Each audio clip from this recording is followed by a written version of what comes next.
Good morning, Adam. Can you hear me? Ron, good morning. How are you? I'm well. Good to see you. Good to see you. Yes, sir. I thought I'd get on a few minutes early. Yes. Well, I've been looking forward to this. I have to admit, I have as well, and glad to be a part. Really appreciate you for thinking of us. Oh, it is my pleasure. My pleasure indeed. It is an honor. I appreciate it very much. Taking things are well. Yes, indeed. Probably like in your world, very busy right now.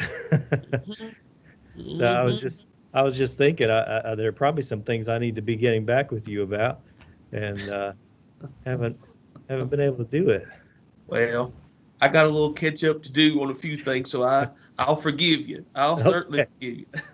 Well, yeah, let's forgive each other, and I think after this week with the conference and everything, my schedule clears up a little bit. So Yes. things will look up after that. Yes, sir. Hi, Ron. Hi, Adam. It's Mary Thomas. Oh, hi, Mary. Good morning. Have you all got everything you need? Oh, Ron, do you know how to turn the slide on for the?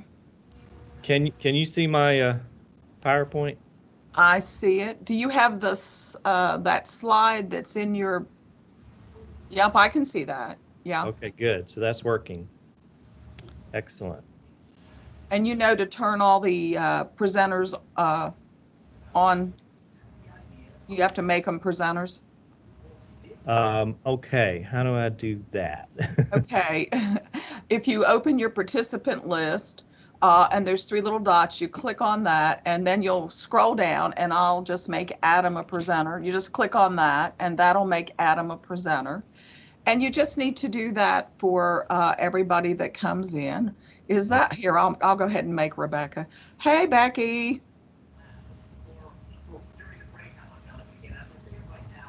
Let's see. Let's see. And Teresa. Is Teresa also a presenter? No. Okay. Nathaniel and Pauline are the other presenters. Oh, that's right. I remember that. Okay, they're not in yet. So do you know how? Do you need me to stay in and do it, or you know how to do it? Well, I'm looking for the button. I'm pulling down on Adam. Okay, I already made him a presenter. So you'll see where it says make an attendee on him. If you click that off, then he'll become an attendee and not a presenter.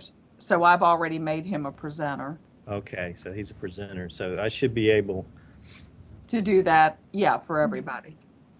I'm here also if you need some backup. If you want to make me a presenter, I've got that session panel ready to go.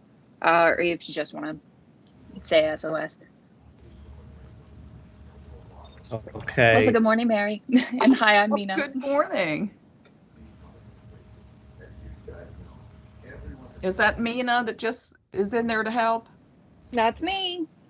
All right. Well, good morning. Good morning, all. Good morning, everyone. Good to see you. Well, I suppose you could see me, couldn't you?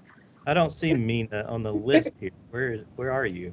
She is SM. Oh, I'm sorry, Oh yes, it's SL. going through There she my is, school Sarah. team, and so it's using my Oh, first name Sarah. instead of my Okay. middle. Okay. Right. I'm going to leave you all and go check in on another group if you think you're okay. Do you have the slide that came with your invite, Ron, for the session slide so people will know they're in the right place? I must have missed that, Mary. Mina Where- has it. Oh, I yeah. do, and if you'd like, I can actually probably even drop it into the chat. If you'd like to have it also, if you just want to do that so we don't have to switch back and forth. Okay, sure. Fantastic. Let's pull up Safari so I can get you the link. It'll be easier than having you download something. They're great. Get treats. Okay. Mhm.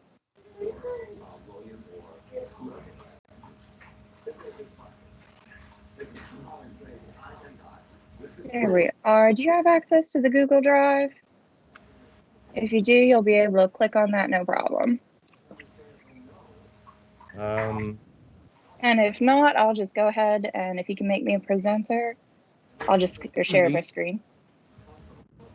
Doing just fine. Okay. Hope you are. I think you're a presenter now. Okay. Oh my. Okay. Let's dismiss that. We'll go ahead, pull mine into the proper view. All Okay. right. So where is Okay. the button share content again? I've lost sight of that. No, ma'am. I got a calendar invite, and it had 9 o'clock for the session, and then it had the Mine actual is, my computer's catching in up there. with me, the calendar apparently. invite. So, All right. So I see your post in the chat. Mhm. And it says I need access, so I don't have access to that. Oh no, go figure. Okay. No problem.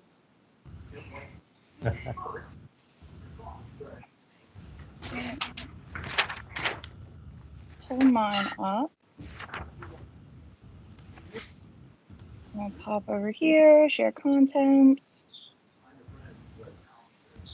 And we'll spend the next 10 minutes loading, apparently. Okay. That's why we're here early. Yeah. I just sent you an email, and I cut and pasted the invite, and I hate watching that little thing buffer because I feel like I ought to be doing something during that time to help. Right. I don't think that's how Are you home? computers work. Yeah, Pauline Douglas, you're good to go. Okay. Yes, ma'am. Yeah. Pauline is in. I'm Yes, still ma'am. looking for I know. Nathaniel. Let's see.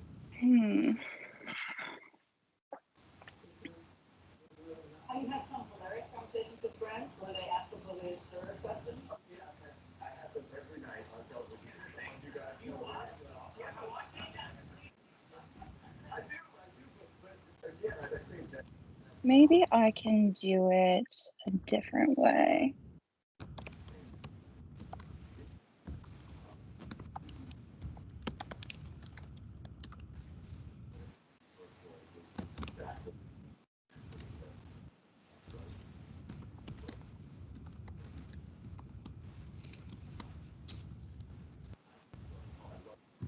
Okay, I'm emailing with Nathaniel. I thought I saw his name there for a second, but now it's gone. Oh. He's saying that he has a few slides he would like to share during his part. Where is he? Oh, there he is.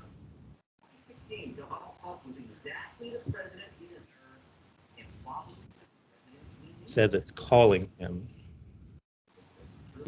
Oh, he might have to come through the number then, which is no problem. That's just why that shows up.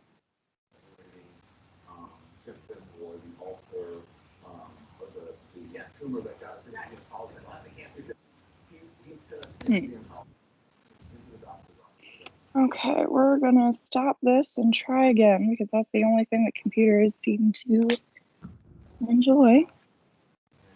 Here's what I'm hopeful of. I'm hopeful that there were 81 million people who are interested in continuing the grand experiments that we call a search for a more perfect union. Not a perfect union. Not a perfect union from 1950s and leading to be a perfect union from, when there was slavery and all that. A more perfect union which is inclusive. So I think there are enough people who are on the right side, and the most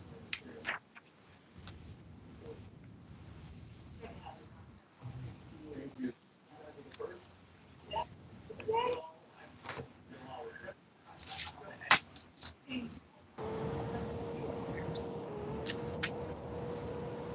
Hello.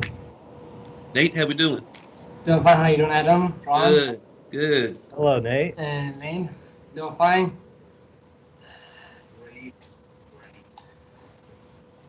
And I am making you a presenter, Nate, so you should be able to share.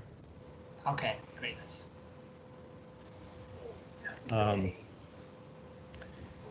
Mina, I can probably pop the title into my slideshow of the panel, if that helps. I think it might because my computer is just refusing to do anything but buffer, and I've restarted the program a couple of times now. See if I can do that real quick here. You need to know that we have been thinking about you so much. With you, love you, Meredith.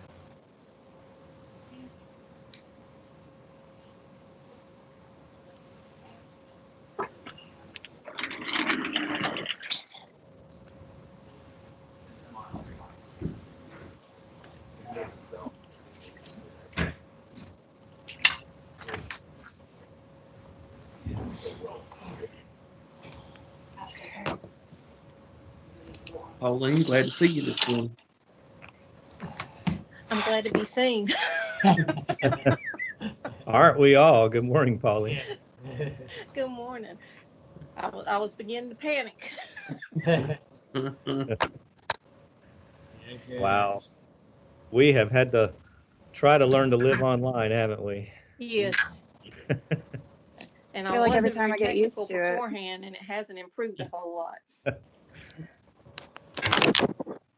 I feel like every time we get used to one program, either something gets updated and improved, or it just is strange. Yes. Exactly. All right. Let's see. I think it's just my 10 and 12-year-old cousins showing me just what I don't know. Exactly. And even younger than that. Can you see the slide, the title slide, everyone? Yes, Yes. sir. Okay. Enter to learn, depart to serve. Yes. That's it. All right.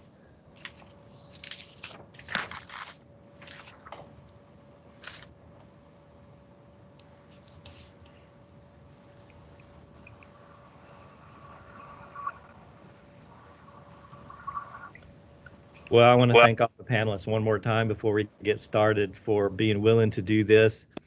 And I can't wait to hear your presentation myself to talk about all the things that are going on at Langston. Great.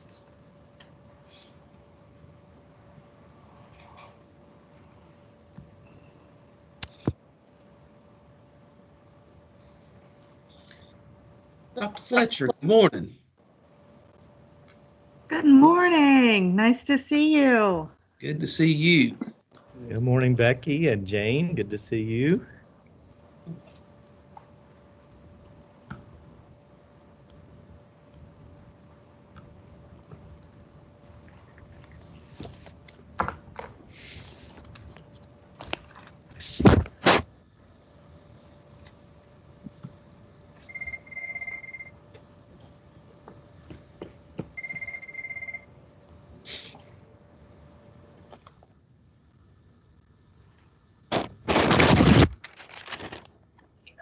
Mina, you doing okay?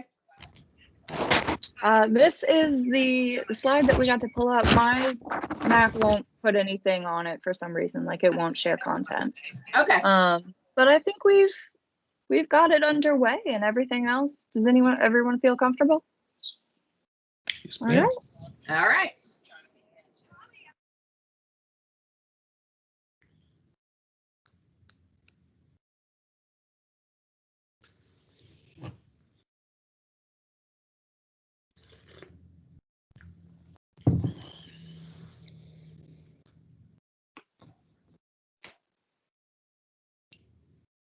Well, good morning, everyone. I think the time is upon us. Welcome to our panel this morning.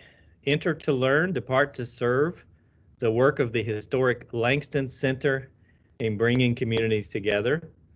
Thank you, all of you, for joining us bright and early on a sunny, at least here in Tennessee, a nice sunny morning that reminds us that spring is around the corner. My name is Ron Roach, and I'm the chair of Appalachian Studies at East Tennessee State University here in Johnson City, Tennessee. I also serve as chair of the Education Committee for the Appalachian Studies Association, and the Education Committee is sponsoring today's panel. So I want to thank the members of that committee for their work.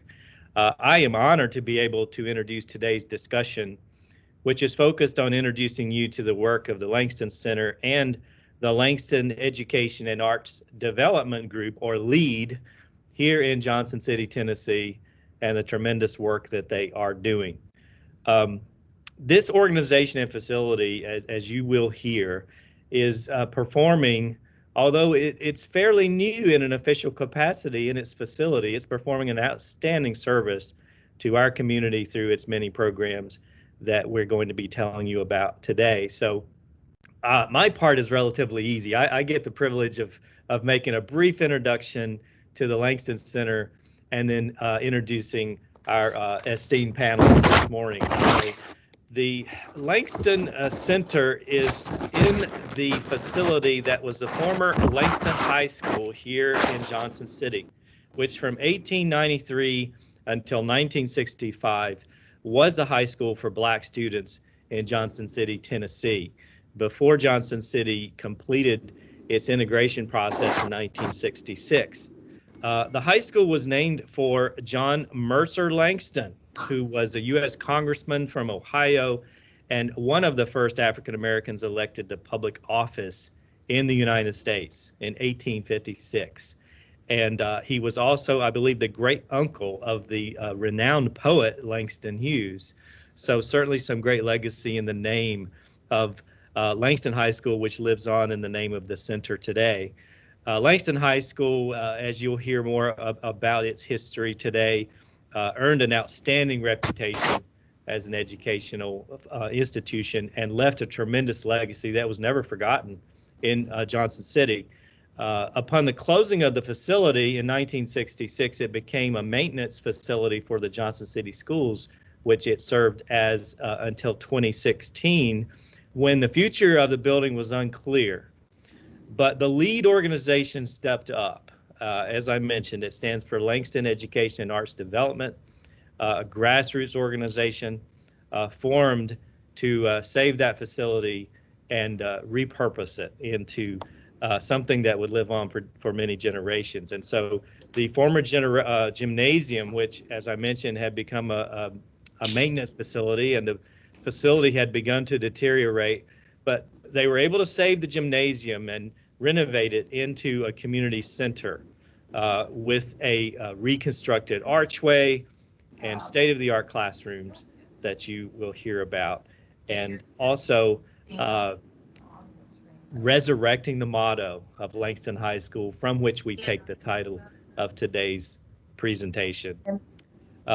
This facility reopened with a grand opening in November of 2019 with a tremendous outpouring of community support. In fact, although we had the fire department there, I know they were there, but I think they were kindly looking the other way because we had so many people in that facility. I know that I was standing on the stairway to make room for others to get into the room, but it was tremendous. And that just started what already is tremendous work from the Langston Center and the LEAD group. So I'm very pleased to be able to introduce our panelists this morning to more about all of this. First of all, Adam Dixon is the supervisor of the Langston Center with the City of Johnson City, and his professional experiences include local government, community development, higher education, and the nonprofit sector. He currently serves also as the vice mayor for the town of Jonesboro, Tennessee, and he is an adjunct instructor here at East Tennessee State, where for 15 years he has taught the course Black American Political Thought, which examines Black political ideology and the role of race in American political development. We're also pleased to have with us Pauline Douglas, who is a native of Johnson City and the daughter of Charles Douglas, who was a Langston High School educator and coach. So she comes by this very naturally, her connection to Langston High School. She recently retired as the assistant manager of security and emergency management at the Department of Energy in Oak Ridge, Tennessee, and has returned home to Jonesboro, where she became active in the LEAD advisory group, but now serves as a member of the LEAD board of directors. And then finally, our third panelist is Nathaniel Tadesi, who was born and raised in Ethiopia and currently serves underrepresented and first-generation students here at ETSU in the Mary V. Jordan Multicultural Center. He was the president and founder of Ethiopian Educational Endeavors Incorporated, which is a charity focused on collecting and disseminating educational materials in Ethiopia. He was instrumental in reopening the Langston Center and is currently the chairman of the LEAD Board of Directors and Advisory Council. So we are so honored to have you with us, and I will turn it over to Mr. Dixon at this time.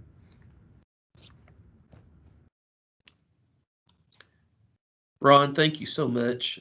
Really do appreciate you thinking of us, and appreciate your leadership, appreciate your willingness to collaborate, and we're just very grateful to be a part of this presentation today, and grateful to interact with all those that are listening today. So glad to see you this morning. Again, my name is Adam Dixon, and I'm glad to share a little bit about the Langston Center and where we are, and what we are doing and what we hope to continue doing in the months ahead. So as Dr. Roach has already shared, in November 2019, we opened our doors, and we had a bold vision and a lot of energy. And then March 2020, COVID comes into our lives and pretty much stalled everything. But we didn't give up hope. And so we have pushed to utilize this virtual medium to continue disseminating content, and we have, I believe, we have survived in spite of COVID. So again, we're very excited about that. Some people ask the question, why do we even need a space like the Langston Center in our communities at this point in time? And a couple of reasons come to mind from my vantage point. I think first off, there is this sense of invisibility when we talk about Appalachia, and speaking to scholars in Appalachian studies, I don't need to go into detail about invisibility of the region, but I think that in a general context, that is real, and I think is well documented. But then when you start to think about the racial minorities that live within Appalachia, they are certainly invisible. And so there is a need, I believe, to expose not only to the region, but to the outside world, the minority populations that exist in the region, and that Appalachia is more multicultural than what we wish to think. I also believe there's a cultural reason why spaces like the Langston Center are needed, because the school was more than a school to Black people. And so the school was a place of nurturing, it was a place of uplift, it was a place of empowerment. And so when the outside world was telling you, if you can imagine, 1893, pseudoscience comes in, and it's very popular to say that Black people come from animals, Black people are ignorant, and it's just going to be a matter of time and the whole race will be eliminated or annihilated. when social Darwinism is taking steam. The school is the place that's saying that you can be a scientist, you can be a doctor, you can be a lawyer. The talented 10th process does mean something. So the school is more than just bricks and mortar. And so there is a need for spaces, I think, like this to promote a multicultural Appalachia.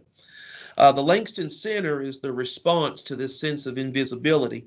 And our focus, our purpose is to promote multicultural awareness through arts, education, and leadership. And so through a very close relationship with the lead organization, we address, again, the community arts. But the Langston Center has a robust community education program. And we also wish to involve ourselves in this area that we call community leadership.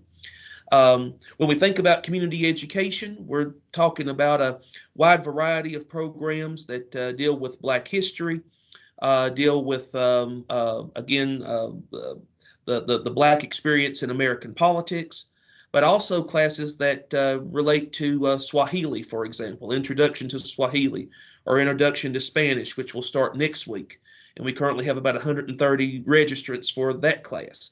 And so we're very excited about that. We just completed a Women in History class, and we want to continue to not only focus on various cultures, but also to look at the African diaspora, because there is something to be said about the African diaspora and its influence on this region. So we do want to respect the history of Langston High School. And so there's a number of programs and initiatives that we've done there. For sake of time, I know Pauline and Nate will probably speak to that. And then we also want to develop innovative measures that foster multicultural awareness. And this is the community leadership focus that I mentioned a few seconds ago. It's very important that we begin to shift the paradigm, so to speak, in the here in the in Northeast Tennessee region, subsequently Appalachia, as it relates to community leadership. So there's conversations that are currently being had in terms of tourism here in Appalachia. How do we make tourism more inclusive? And so when you think about Green McAdoo in Clinton and Beck in Knoxville, there's the Price Swift Center in Rogersville, the old Swift Memorial College, Langston Center, the Appalachian African American Cultural Center in Pennington Gap. There is this unique network of organizations, and I probably should be careful where I speak, but I like to refer to it as a Chitlin circuit. If people know what I'm referring to, it's kind of like a Chitlin circuit of organizations that are in this space, and I think that there's great potential to network and build and really help these spaces emerge to be part of tourism development. Right now, if you talk about tourism development in Tennessee from an African American perspective, it has to be Nashville, it has to be Memphis, it has to be Middle or West Tennessee.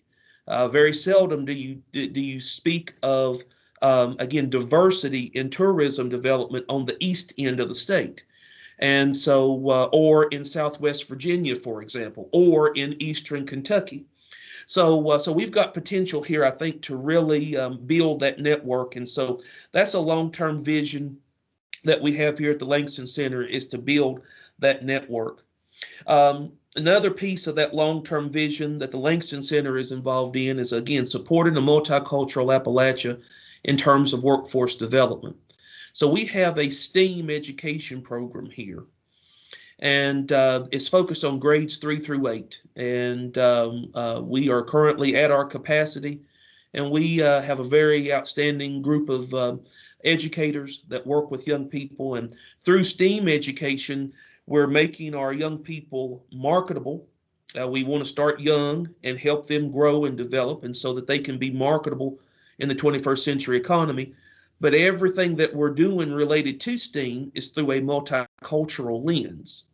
So you hear quite a bit about Mae Jemison and Elijah McCoy, and you hear quite a bit about other African American scientists and women and persons of color who have made their stamp in this area of science and technology. So it's done through a multicultural lens. We feel very strongly that the Langston Center is needed not just for the minority population that exists in our community, but also for white children, because we're not doing white children any service if they go through 12 years of schooling, 4 years of college, and maybe even some graduate education, and then their very first job is with a supervisor who is a person of color, someone of a different background, a woman, somebody that is something that they're not accustomed to. That's a culture shock. And if they move away from here to a more urban area and they interact in a multicultural setting, that's not it's not going to be a positive initial experience for them. So there is this need for, we believe, multicultural spaces here in our area, and the Langston Center is trying to fill that gap.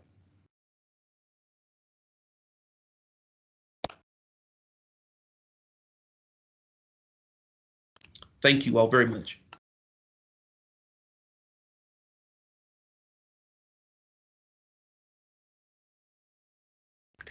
Thank you, Adam, very much.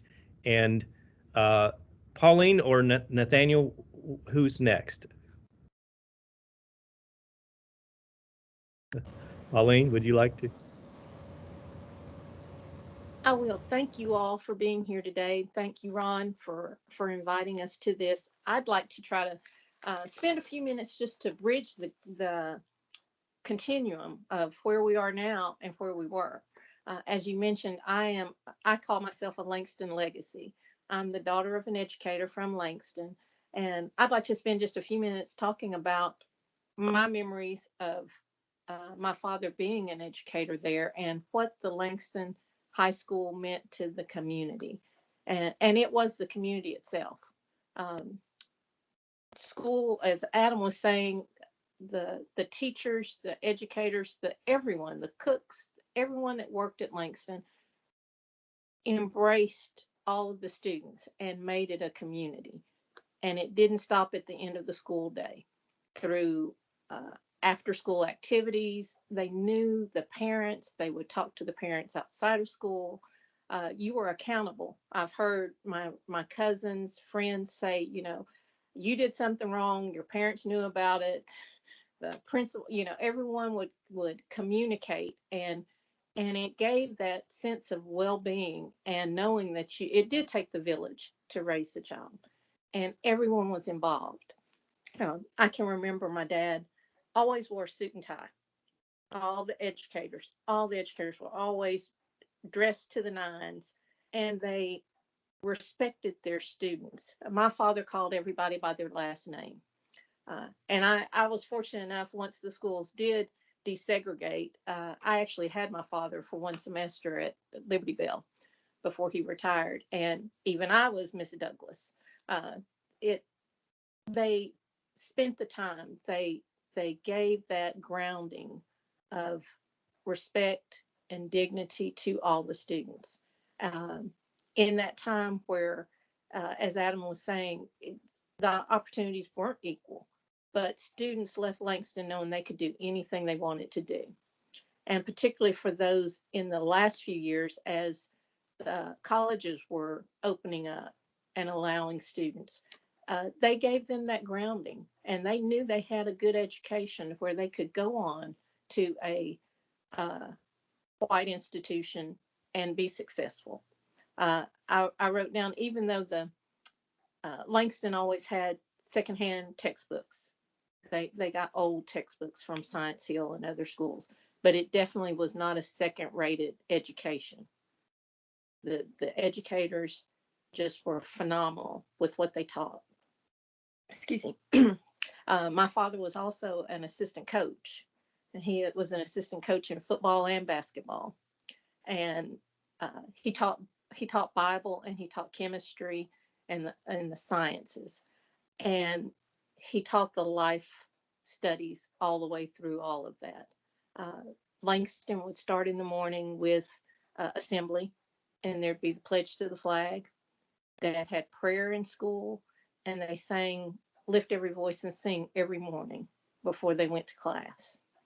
And again, giving that root, giving that foundation to all of the students to understand who they were, where they came from, and that they had an endless way of moving forward.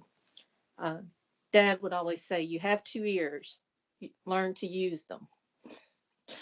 And I always like to use that because as we are moving from the history of Langston into what LEAD can do, I think that's very important. We have just a phenomenal facility where we can integrate everyone. Everyone is welcome. We have an opportunity to truly be multifaceted and multicultural, and to learn about other cultures, and to have that safe place to learn and to be involved.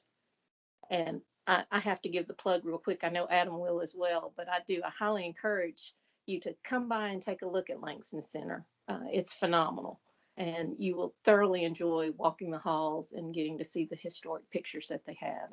And with that, I'll end and turn it over to Nate.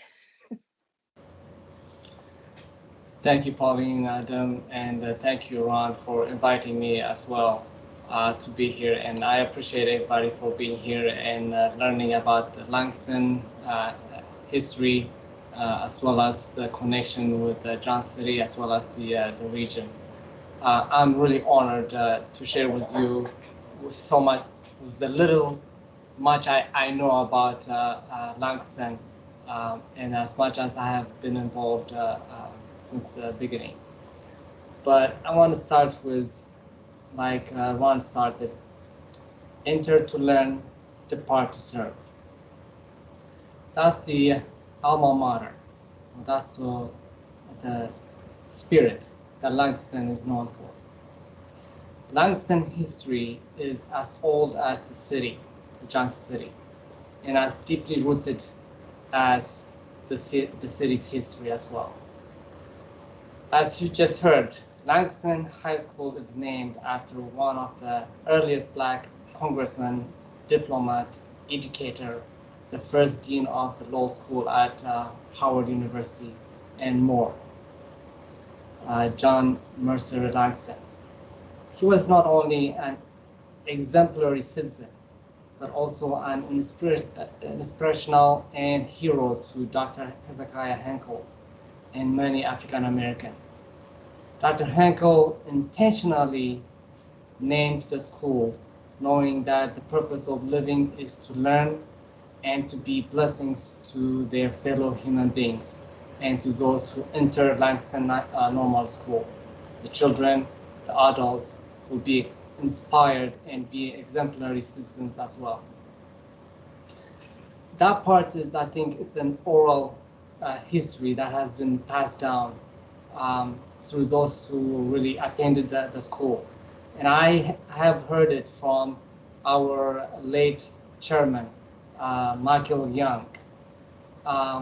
He really speaks of the school as his home, as a treasure, not only for the Black community here, but for the Johnson City and the region itself. So the emphasis there that Dr. Henkel did is not only just for the Black community, it was also to connect the residents, the people, to someone who is really have achieved the highest level that an African American can achieve at that time in 1850s, 60s. So he wants to pass down that ethic, that hard work, that history, that tradition that is among the African American to those who come in to the Langston High School. So that is the purpose of naming it Langston High School. And Dr. Henkel is also, by his own right, he has accomplished a lot here in Johnson City. He is one of the founder of Johnson City as well. He was a physician, he was an educator, he was a minister, he was an alderman as well. but at least that's much we know so far. That he has contributed a lot to this region. So let me go on. We share this alma mater because as educators and leaders and human beings, we serve our community, we serve our nation, and we recognize our global roles. So the work to repurpose the Langston High School campus did not just begin in the last few years. It was attempted by several group of people since it was closed. It was closed in 1965. And since then, the city of Johnson City schools have been using it as a maintenance facility where they service schools in the city from that location. So it was used as a storage for school supplies or materials when they discard textbooks, desks, broken items. So it was a storage basically since 1965. And one of the groups that attempted to claim the Langston High School campus was the Langston Heritage Group. They tried to work with the city of Johnson City, the commissioners, the mayors, for several decades, but it was an uphill struggle and battle. Because the school building is owned by the city and letting it go was a very difficult thing to do, and displacing the maintenance facility department required a lot of resources as well for the city. So they were very hesitant to let it go. So it took several years really to for the city to recognize that the Langston High School is a treasure. Over the 50 years, the city of system used it as a maintenance and then was not maintained during that time at all, not a bit at all. It was dilapidating, it was damaged by rainwater, at least by 2011, 2012. The building was really to the point where it's going to be condemned. So the city started to evaluate the building, what part of it would be salvaged or repurposed, and what part of it can be destroyed. I met I was fortunate enough to meet one of the graduates in 2014, George Nichols. He came to ETSU to speak for Dr. Martin Luther King Jr.'s Memorial Day. And we went out for dinner and started talking, and I started learning about the Langston High School. That's the first time. It's not the first time. When I was collecting textbooks, I was collecting some of the textbooks from the Langston High School, and I didn't know it was the first black high school at the time. The only one person mentioned to me later on that used to be the first black high school in the area, and it didn't register to me at the time. But years later, when I met Mr. Nichols, then I made the connection. That building needs to be really preserved in some form, because it has a lot of history that the Johnson City and the region can benefit. So he led me to contact this late Bobby Watterson and David Gray. And I didn't know David Gray at the time, but I approached Ms. Watterson and asked her if there is a group of people that can really start working on preserving the Langston High School. And I threw the idea just making it as a small museum or some kind of center. And later on, a couple of months later, she and the Langston Heritage Group started calling people to meet. And that's when I first met the group and started learning about the community as well. So From then on, the Langston Heritage Group tried again to work with the city to obtain the campus, and it was difficult to work with them. But the city recognized that the building is really getting to the point where it has to be done something with it. So they evaluated it and then discovered that most part of it is damaged because of the rain. In the picture you saw earlier, the interior part, you saw that most of the items were still there since 1965 as well.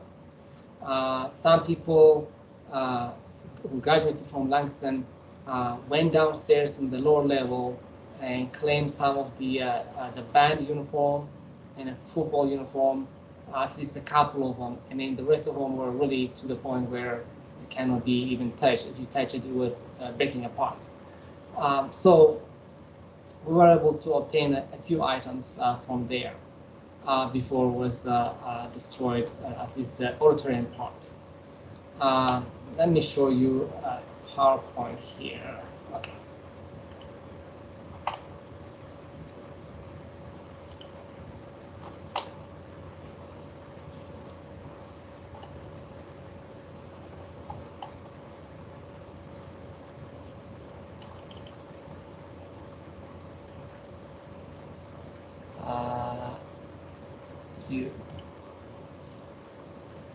I'm sorry for the delay. I should have prepared this a little bit more. Can you see the picture? Not yet? Yes. Okay. Yes, yes, okay, we can see. Great. Okay, this is the first building, the Langston 1893 that was built, and this is the 1925 building. As you can see, the name is Langston Biddle Maintenance Center. It was renamed when the school obtained the building. And this is also the entrance side, the Myrtle Street side, where it says 1925 right here. This is the building. And then the city added this metal, and then the other side of the building as a storage as well. So the Langston Heritage Group worked hard to make it get a historical marker for it, and I believe it was done in 2011 or 2012. It was recognized as a historical place school. So the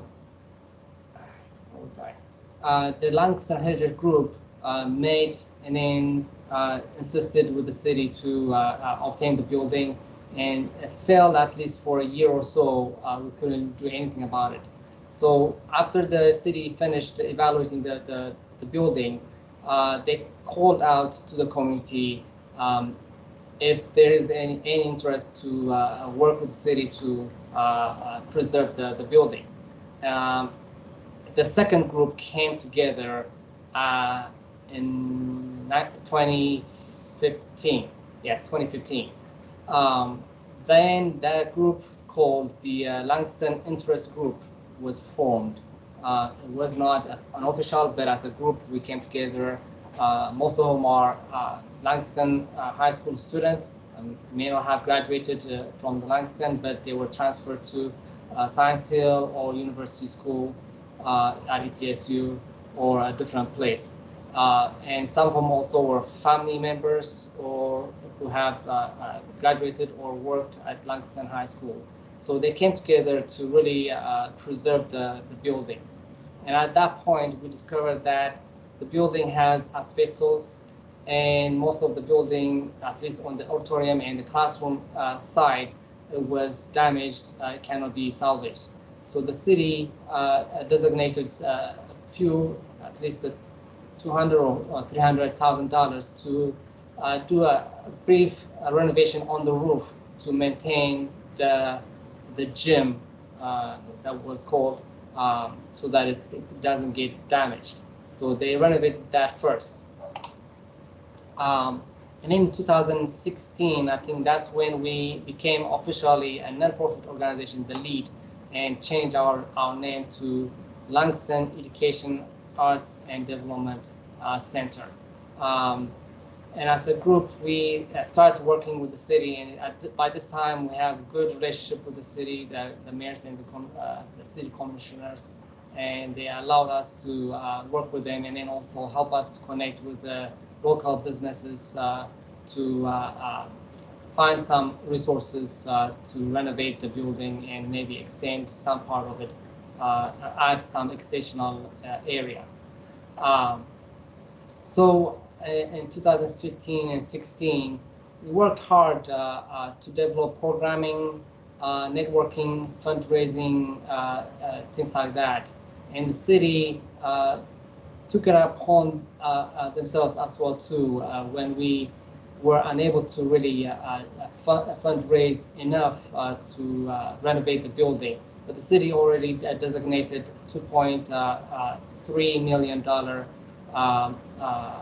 work for the Langston Center, which included renovating the center, the Langston High School, and also to move the maintenance department from this location to a different location, purchasing that location as well too. So the amount we had covered both parts.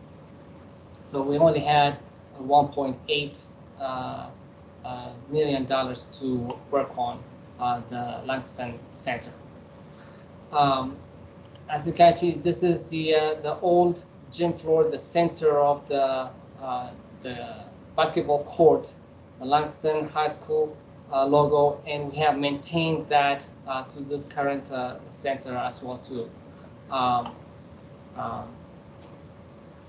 then the building you see right now is after it's being demolished, broken down on the auditorium side and the school side, and we requested for this arch to remain as it is, and then the architect redesigned it, actually supported it by adding some part of the backside for the arch to stand firm. This is a symbol that we thought is that communicates the Langston's alma mater, where students really enter and learn and depart to serve. So we use this as part of our logo. If you see our logo, it has that arch above the L and E.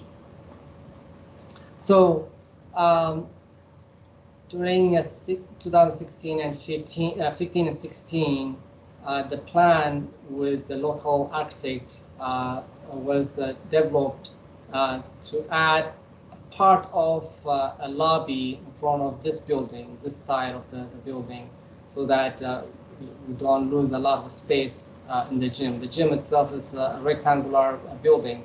If we added a lobby, we'll lose a lot more space. So the external part was added, and the city was helpful to cover the cost for that part. And from side, before the reconstruction, this is what it looked like. The building after the demolition of the auditorium and the classrooms. And this is the design the architect came up, and we agreed that we like to have as part of the center, where it has the logo on this side of the building, and then added the elevator and the lobby here, where the director or the supervisor, Adam, has, and then also display cases here for people to look at some historical items. So in by 2019, the building was completed, and this is our celebration, opening ceremony on Saturday morning, I believe. So you can see the whole committee came to celebrate the opening of the Langston Center. So just to briefly let you know that the work of the lead it's not only to open the center, it's to preserve the history of the Langston and the community. So we developed a 4-part programming. One is to serve as a historical place to display some artifacts from the community or from the school itself.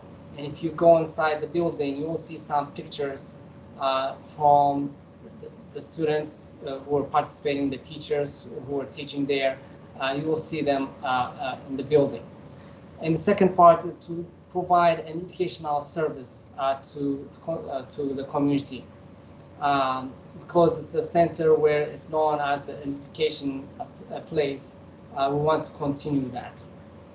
And the other part is to have an art, a performing art aspect in the center, which we have provided multiple programs in the last year or 2 years since it's opened. We had a play, we had musics, we had dinner with the elders interviews, several related arts events in the building.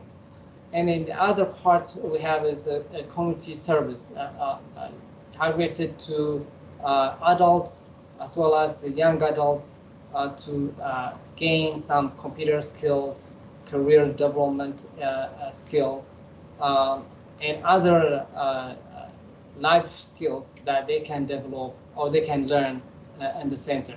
So it's a 4 primary goals that we came up with for the center to work on for future. So as you can see, it has a multicultural, diverse kind of programming that at the same time it keeps its identity and its history for the community. And if you hear stories from individuals, and particularly Michael Young keep telling us, opening the center was it's like a closure for a lot of the people who went to school here and closed before they graduated. They felt like they never said goodbye to someone they loved. It's like that they felt. So reopening it was a closure, and as well as it's an opening of a new door into the future for them. So with that, I would like to leave the floor for more questions. I think I could say a lot, but I really appreciate the time.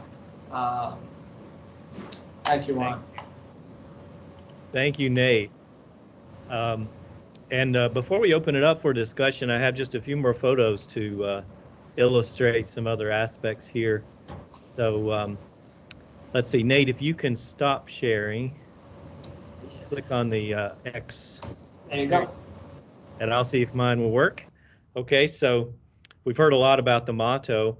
I do have a few photos, especially building on what Pauline and Nate have been saying, some of the historic photos. This is one of the student field trips to Washington in the Langston High School days. There was an article recently in the Johnson City paper about the excellence in athletics at Langston in their athletic programs. Here you have the basketball teams. Nate mentioned preserving one of the band uniforms there, which is on display in the building.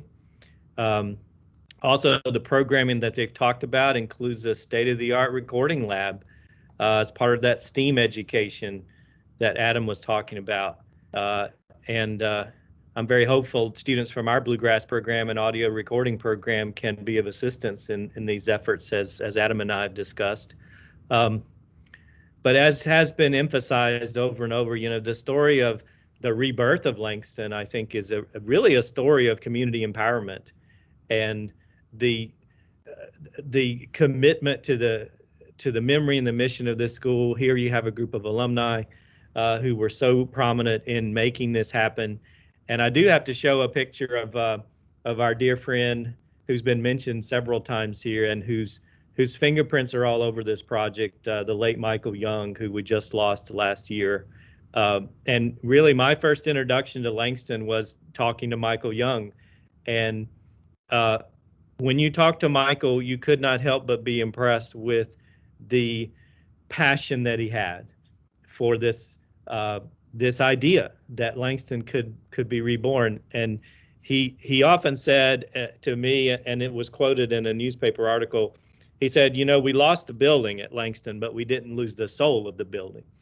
And his mission was to work with the others on the panel here and the other alumni who got involved to try to save that heart and soul of Langston to really benefit future generations. And so here's another one of the slogans on the wall there in the Langston Center, speaking to that mission as well. And so I wanted to open it up to discussion and questions, and maybe I'll kick it off by starting with the point I was making about Langston's rebirth as a story of community empowerment. And it strikes me, you know, Adam, you were mentioning several other institutions in the region that have similar missions, but I would suspect there are other communities that might be interested in doing something similar, in trying to form a community center like this. I wonder if you have any advice for other communities based on your experience. You know, Nate, as you were saying, this wasn't an easy battle. It wasn't an easy thing to overcome the inertia and the bureaucracy, and to rescue that building, and to I guess convince city government that this vision had feet to it and was real. And I think now everybody's a believer, but that took some work. So I wonder first if any of you have any advice or any thoughts about that. So a couple things I guess come to my mind. In Jonesboro, we took the Booker T. Washington School, which was a kindergarten through 8th grade facility, and repurposed it into a cultural arts center. And that thought began in 2000, and it didn't come to fruition until 2013. So the first bit of advice that I would have is be prepared for the long haul, particularly if there are folks. In this case, if the African American community is presenting it to those who are in power, be prepared for the long haul. It's very, very challenging at times to convey vision. And again, it goes back to that invisibility. People see the building, but they don't always see the vision behind the building, and don't really understand why the building that is old and in some cases decrepit, why that is of any significance. So be prepared to explain and be prepared to articulate the vision. One of the beauties of Mike Young was that he was so articulate in conveying the vision of what Langston was and what Langston could be. So be prepared for that. The second thing that I would recommend is that those individuals who wish to secure the building have a plan in place as to the use of the building, but also I guess the securing of funds. Most cases it'll be local government. Have a plan in place to again explain that particular piece. There was in the Jonesboro example, there was a lot of buy-in that we had to secure from a variety of different entities, because a lot of folks had thoughts as to what could go in the building. And at that time, I was just a member of the community, but I was strongly advocating the fact that buildings that were constructed for segregation should now be repurposed for a greater unity and outreach. And so you always want to remember why the building was erected, but now the building should be repurposed. And so in Jonesboro, for example, cultural arts was very important. Langston has a very different dynamic in that there was a need here in Johnson City to really focus on the African American experience in Johnson City, subsequently in Appalachia. So there needs to be a plan in place. So those are just two things that come to my mind.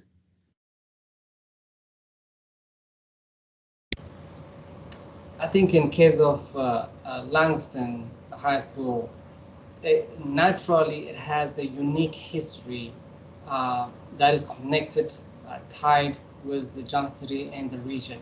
And I think that helped the Langston to be really reopen again. And I think the change in the administration in the city's mayor and commissioners, that also helped to accept. And also there was a push from the business sector here in this Johnson City also. A few of them really recognizing that we need to really work with the local African American churches, schools, things like that at the time. And I think when the discovery of Langston can be repurposed, that launched the conversation, the dialogue, and larger concept. And I think the press also took the story, helped us to launch our vision to the greater Johnson City and the region as well too. So accentuating the history and what it can contribute to the future generation, that will help a lot more to repurposing or rediscovering the treasure that a city or a town may have.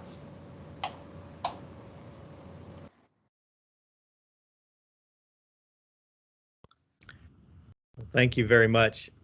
Those are words of good advice. I do see we have Teresa Hammonds on the list here attending as well, who works with the McKinney Center, I believe, over in Jonesboro. So I wonder too, as we open it up to, well, before we open it up to more questions, is there anything else, Pauline, Nate, or Adam, that you'd like to add before we open it up? One thing I would like to share is I am not a Tennessean, and I am transplanted here. I came for college and then stayed here. I have no connection with Langston at all, but by meeting Mr. Nichols, that really helped me to connect to Langston and the community at large as well too. So it is a very unique service that the Langston Center is doing. It's not only for the African American community, but it's also for my children's generation as well too. There are a lot of them here in this region who will be benefiting from the center. And from the history that I have learned from Mike, the teachers, they were highly sought out by other Black colleges and universities at the time.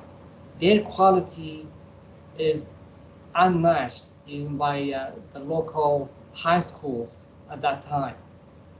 The students who graduated from the Langston High School, or even if they finished sophomore or junior, they are really ready to attend college by that time as well too. So the curriculum is really high standard compared to the local high schools at the time. So Langston has a very unique stories to tell.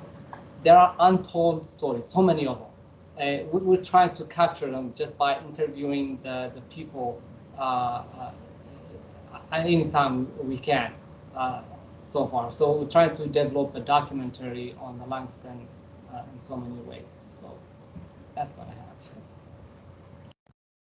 I'll follow up on what Nate said. Right now, if you go to the Langston Center Facebook page, you can see some of the interviews that have been conducted with Langston grads, and their stories are just fascinating. They tell their memories of their school days and their classmates and their educators, and it's well worth your time to go in there and take a look at that. And we are trying to continue that to capture that oral history from the Langston High School days. Oh, that's fantastic. Thank you so much. And if our program can be of any help in that oral history collection, I know we've had some conversations about that as well. And we've gotten our archives involved, any help we can be at all. So let me open it up to other questions from the folks here attending. And thanks to all of you for being here. And thanks again to our panelists. Any questions?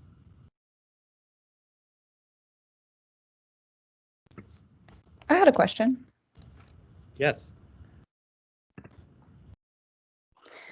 So I almost hate to ask this question first, but I study PR and work with a company that tries to preserve and renovate buildings of cultural significance. My role is often to try to anticipate issues. And I was wondering if during this time, I believe he said it took about like 13 years almost to like really gain this traction. Were you asked to make or decided that it was worth making any sort of compromises in the vision?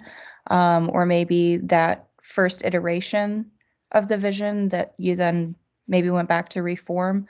Am I making sense? I hope. Yes, ma'am. Yeah, you're making sense. The Jonesboro experience was about 13 years. There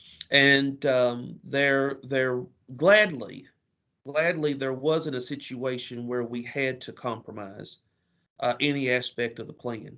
Um, I'm a little biased to Jonesboro. I, of course, sat on the board in Jonesboro, but I really believe that Jonesboro has Jonesboro has just had good leadership for about 30 to 40 years and very progressive leadership. So we did have supporters that understood the significance of the project and the worth of the project. It was just working through some bureaucratic hoops. And so there wasn't a need to compromise. And again, Nate and Pauline may have a different take, but I don't believe that that there was uh, uh, a feeling on the part of the lead group, or I'll say feeling on the part of the Langston alumni to compromise. There certainly was, as Nate's already alluded to, there certainly was a political climate early in 2015 that would have probably set the stage for compromise. But there was some individuals that were elected. One individual in particular, Dr. Ralph Van Brocklin, who at one community meeting stood up to a pretty large audience and said to other city officials that the city will move on this project and that this was the right thing to do. It was an early indicator of racial equity, to be very honest with you. His voice resonated that particular Saturday afternoon, and so I think that there was a shift in the political dynamics that allowed for the integrity of the project to move forward.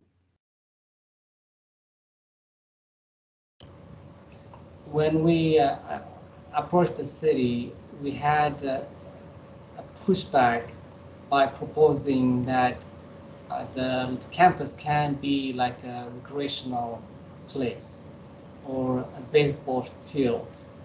And those ideas really put us off at the beginning. So it was a little bit hard, but we had to just take back and then still remain with our vision and focus on.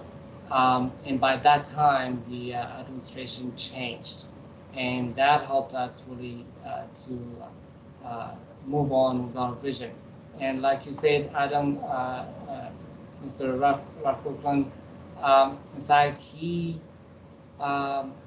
stood up and really apologized on behalf of the city for the delay on repurposing the Langston campus at that day. And I think all the attendants at that time, they were really surprised and really accepted those words at that point. So from that point on, we knew that the vision is gonna be real. It's gonna happen no matter what. Even after that, there were some changes in the administration, but the vision remained the same throughout. Thank you. I want to thank Sky McFarland has put a comment into the chat box and made a nice comment thanking you for your work and saving this building. But thanks to everyone also making Johnson City a better place to be.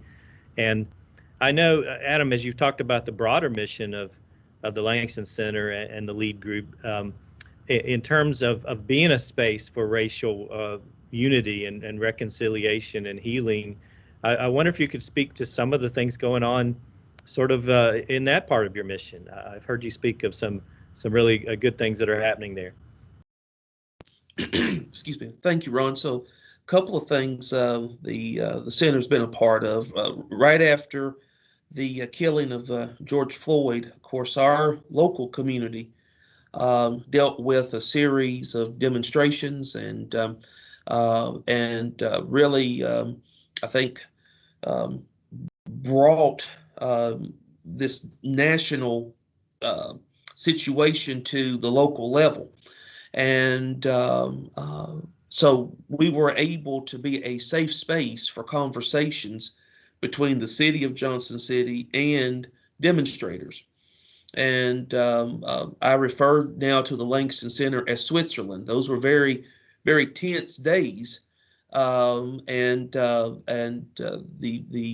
individuals that were demonstrating wanted to see again a dramatic change, and so we had a series of what turned out to be healthy conversations between city government and this emerging vanguard of leaders.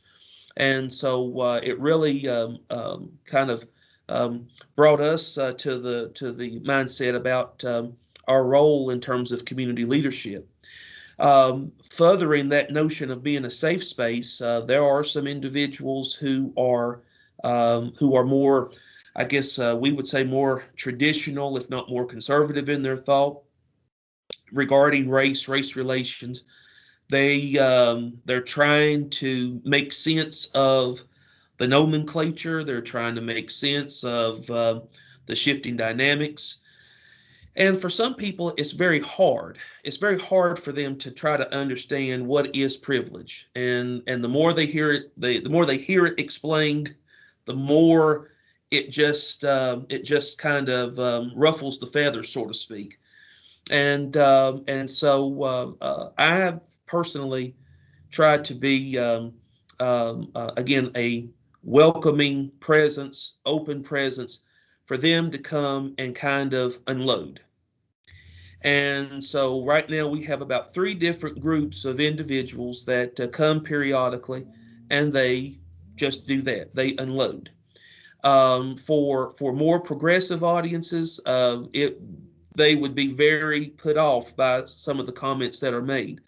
But I really do believe that if we really want to grow in this area of civil discourse, there's a need for folks like myself, I think, who are diplomatic by nature.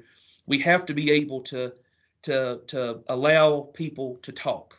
And so you know, I've heard quite a bit about cancel culture here lately, and again, you know, we allow people to share those feelings, and the rule is that they can come to me with questions, and I will give a historical overview as to why why that happens to be. So, for example, individual was very disturbed by a statement that was made that the modern police force finds its roots in slave patrols. The person was so turned off by that because they thought that the implication was that all police are racist. And so we did try to clarify the idea of slave patrols during this period of slavery and the fugitive slave law, and why we see the modern police force as we see it evolve, the militarization of police forces in the 90s and such. So we try to give as much accurate information to try to help individuals make a decision. But we do feel like there's a need for this place to be a safe space.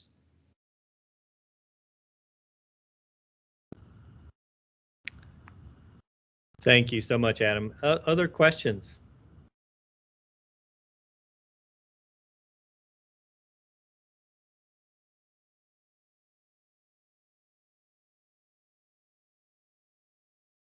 I had a follow-up for Pauline.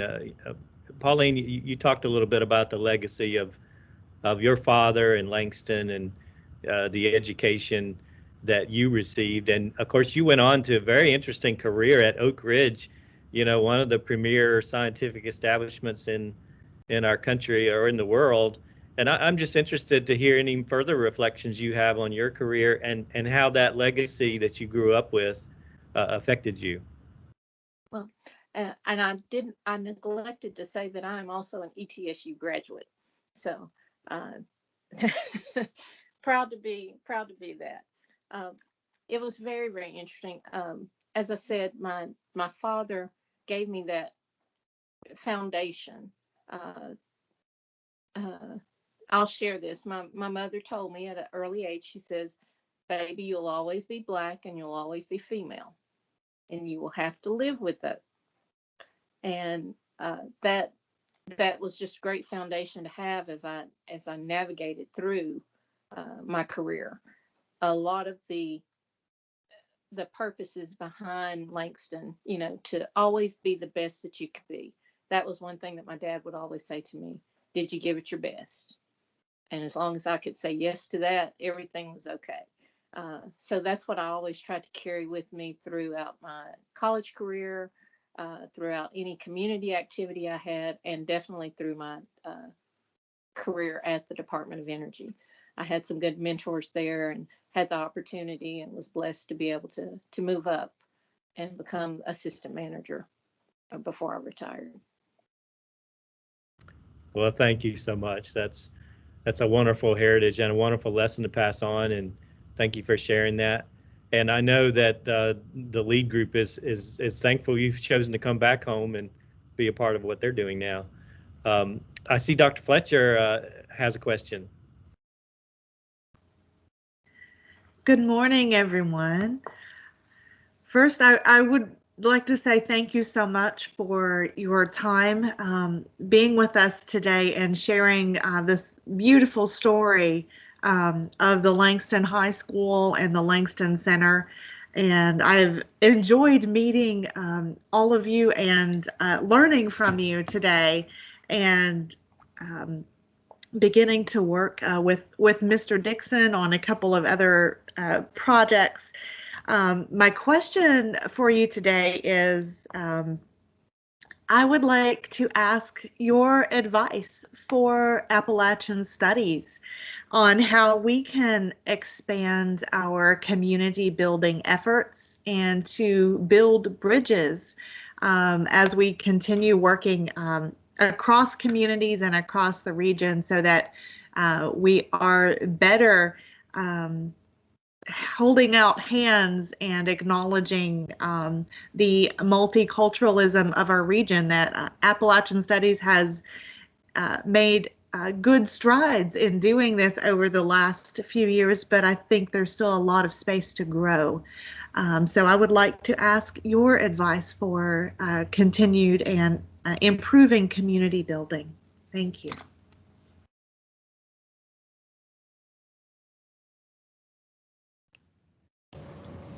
Dr. Fletcher, I'll start by just saying that I think that there's some good work to do in terms of the nexus of poverty and race. I believe Dr. William Turner made the statement that if there was no such thing as racism, that Appalachian people would be the Black people of America. And if that statement resonates at all, that if there was no racism, Appalachian people would be the Black people of America. And so there's something to be said about the nexus of poverty and race. And I really feel like that Appalachian Studies programs can really bring that out and really develop that and build on that. It's a minor point to think that it's a minor point, but yet still significant, that Dr. King, before he's assassinated, was paying attention to Appalachia as part of the Poor People's Campaign. And Dr. King understood this correlation between poverty and race. And I think there's something to be said that if more work can be done in that area and bringing light, shedding light, I guess, to that, that maybe in a very roundabout way we can really deal with whiteness and how that is politicized and manipulated.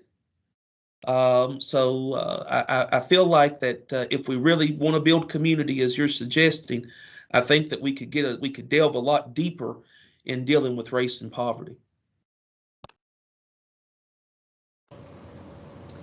The Appalachian Archive and Studies, those are really a treasure for this region.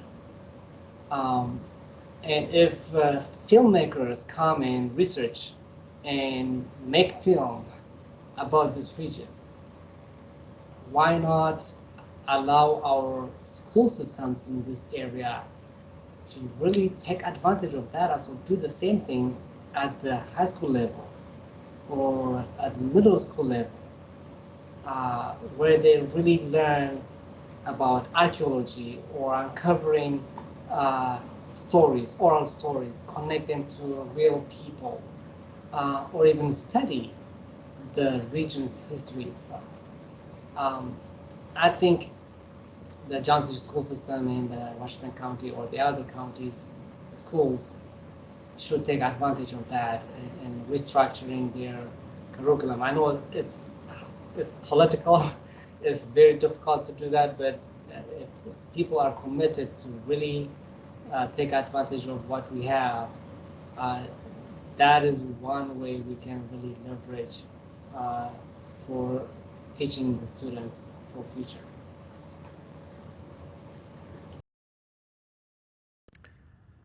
Well, thank you very much, and I agree. You know, if we can all work together to tell that more inclusive story of Appalachia as we move ahead together, and what a great start with the work that you're doing. There may be time for one more question. I see one in the chat box from Teresa Hammonds with the McKinney Center. Adam, Pauline, and Nate, what is your greatest hope for Langston in the future?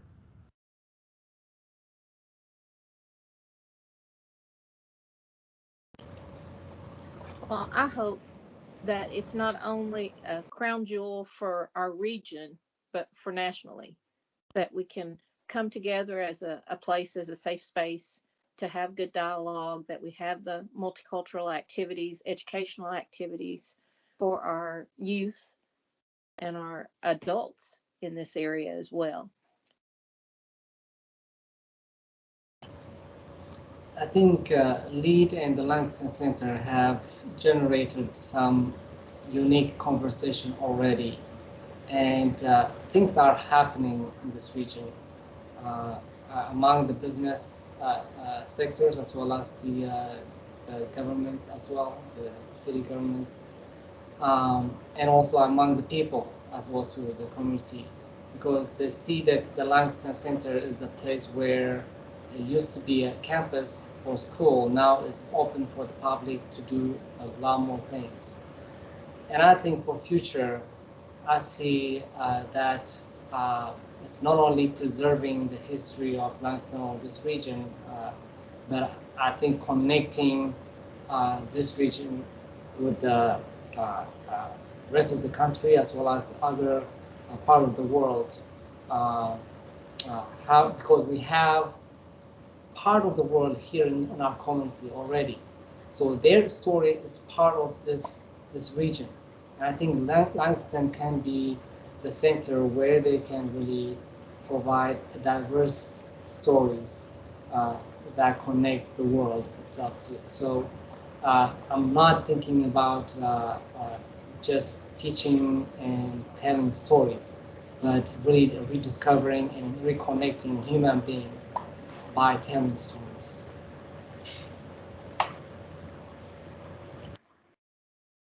So we've talked about today the focus on multicultural awareness, and we've also talked a little bit about the workforce development aspect of the center. But I do have a long-term desire. I would hope that even within African American studies, that there would be an understanding of the Black Appalachian experience. I'm so proud of Appalachian Studies understanding the Black experience within Appalachian Studies. But I think that AFAM Studies or Black Studies departments, I think that there's some worth there in understanding that Black people are not a monolith.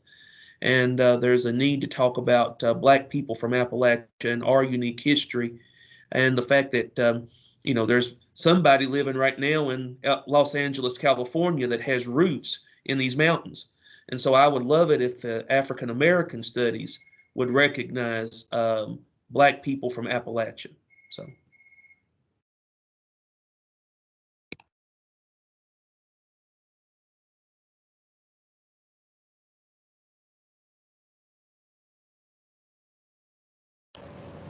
Can't hear you. Sorry, I'm muted. Thank you so much. I thought it was appropriate that we leave by reminding ourselves of the motto one more time. As you showed us, it was so important to reconstruct that entryway into the old Langston High School to remind people as they enter and as they leave that archway what they're being challenged to do. And you've issued such a great challenge today. I want to thank all of our panelists and all the work you're doing and have done to rebirth, repurpose the Langston Center in all these ways.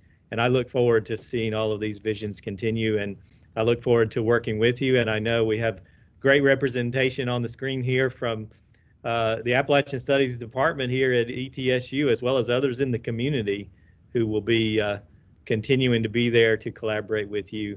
And thank you all for coming, and depart to serve.